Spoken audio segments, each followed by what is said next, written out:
Primero que todo, los sujetos de derecho internacional público son los estados y las organizaciones internacionales. Entonces, la sociedad internacional se compone de los estados y las organizaciones internacionales. Ahora, el derecho internacional público tiene 4 características principales. La primera es que es un derecho relativo, es decir, en base al principio de soberanía, el derecho internacional público se aplica a los países en la medida en la que estos participen de su elaboración y lo acepten. La segunda característica es que es un derecho de aplicación aleatoria. Esto quiere decir que no hay una autoridad mundial que se encargue de imponer el derecho internacional público a todos los países, sino que los países, en función de su poderío, podrían desconocer al derecho internacional público. De igual manera, el derecho internacional público se comporta como un instrumento de la política internacional. ¿Por qué? Porque ordena a las relaciones internacionales, haciendo compartir a los países diferentes principios y diferentes normas que funcionan como un factor de pacificación. Por último, el derecho internacional público es un objeto de las relaciones internacionales porque los países van a negociar para que las normas internacionales no vayan en contra de sus propios intereses. Ahora bien, el derecho internacional tiene 4 principios rectores.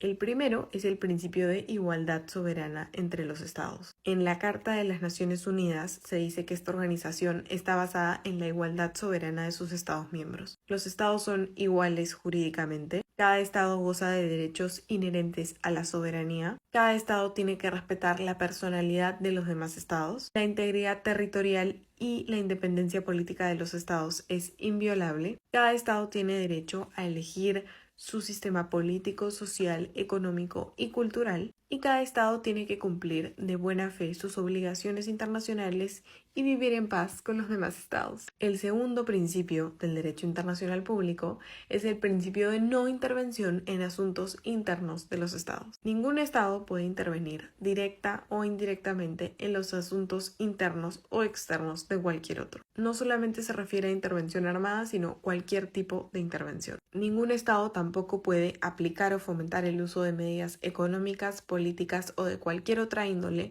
para coaccionar a otro estado a fin de lograr que subordine el ejercicio de sus derechos soberanos y obtener ventajas de cualquier orden. Sin embargo, y aquí sí habría como que un factor que logre que otros estados intervengan en cuestiones de otro estado. Cuando se trata de la vigencia de los derechos humanos, los países pueden aplicar sanciones contra los estados que violan los derechos humanos. Hay quienes postulan que no solo se debe a los derechos humanos, sino también al deber de injerencia humanitaria. Y bueno, el tercer principio es la autodeterminación de los pueblos. Este principio es bastante antiguo, se va hasta el siglo XVI, cuando Francisco de Vitoria desarrolla el concepto en el cual señala que las tierras descubiertas en América pertenecían en justo título a sus propios naturales.